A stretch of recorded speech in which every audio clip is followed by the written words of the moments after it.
കേന്ദ്ര സർക്കാരിനെ വിമർശിച്ചതിന് Mumbai Tata institute of social സയൻസസിൽ ദളിത് ഗവേഷണ വിദ്യാർത്ഥിയെ 2 വർഷത്തേക്ക് സസ്പെൻഡ് ചെയ്തു. SFI കേന്ദ്ര കമ്മിറ്റി അംഗം രാമദാസ് PS-നെതിരെയാണ് നടപടി. രാജ്യ താൽപര്യത്തിന് വിരുദ്ധമായ നടപടി എന്ന് ചൂണ്ടിക്കാട്ടിയാണ് ഈ നടപടി ഉണ്ടായത്. ബൽറാം നെടുങ്ങാടിയാണ് ഡൽഹിയിൽ നിന്ന് വിവരങ്ങളുമായി ചേരുന്നത്. ബൽറാം, കേന്ദ്ര സർക്കാരിനെ വിമർശിച്ചത് രാജ്യ താൽപര്യത്തിനെതിരായ നടപടി എന്നാണോ? യഥാർത്ഥത്തിൽ എന്തായിരുന്നു വിമർശനം?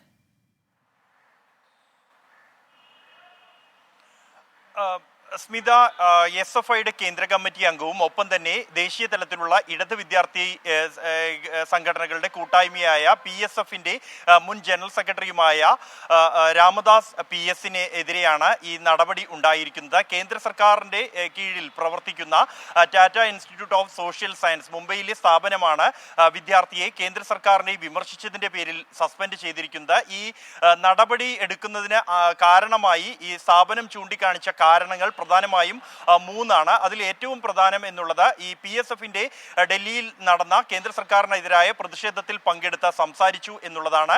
മറ്റൊരു കാരണമായി ചൂണ്ടിക്കാണിച്ചിരിക്കുന്നത് രാം കെ നാം എന്ന ഡോക്യുമെന്ററി, ആനന്ദ് പട്വർദ്ധന്റെ ഡോക്യുമെന്ററി, അത് 1992 ദേശീയ ചലച്ചിത്ര അവാർഡ് പുരസ്കാരം ഉൾപ്പെടെ നേടിയ ഡോക്യുമെന്ററിയാണ്. ഇത് കാണാൻ വിദ്യാർത്ഥികളോട് ആഹ്വാനം ചെയ്തു എന്നുള്ളതാണ്. കൂടാതെ കേന്ദ്ര സർക്കാരിനെ വിമർശിച്ചു എന്നീ കുറ്റങ്ങൾ ചുമത്തിക്കൊണ്ട് ഈ ഡൽഹിയിലെ പ്രതിഷേധത്തിൽ പങ്കെടുത്തതിന് തൊട്ടു പിന്നാലെ ഈ വിദ്യാർത്ഥിക്ക് കാരണം കാണിക്കൽ നോട്ടീസ് നൽകിയിരുന്നു. അതിന് മറുപടി നൽകിയിരുന്നു.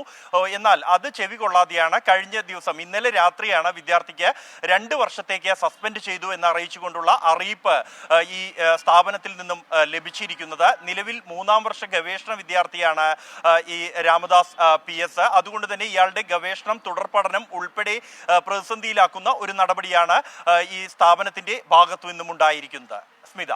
ശരി, ബൽറാം നെടുങ്ങാടിയാണ് വിവരങ്ങളുമായി ചേർന്നത്. ടാറ്റ ഇൻസ്റ്റിറ്റ്യൂട്ട് ഓഫ് സോഷ്യൽ സയൻസസിൽ ദളിത് ഗവേഷണ വിദ്യാർത്ഥിയെ 2 വർഷത്തേക്കാണ് സസ്പെൻഡ് ചെയ്തത്. SFI കേന്ദ്ര കമ്മിറ്റി അംഗം രാമദാസ് PS-നെതിരെയാണ് നടപടി ഉണ്ടായത്.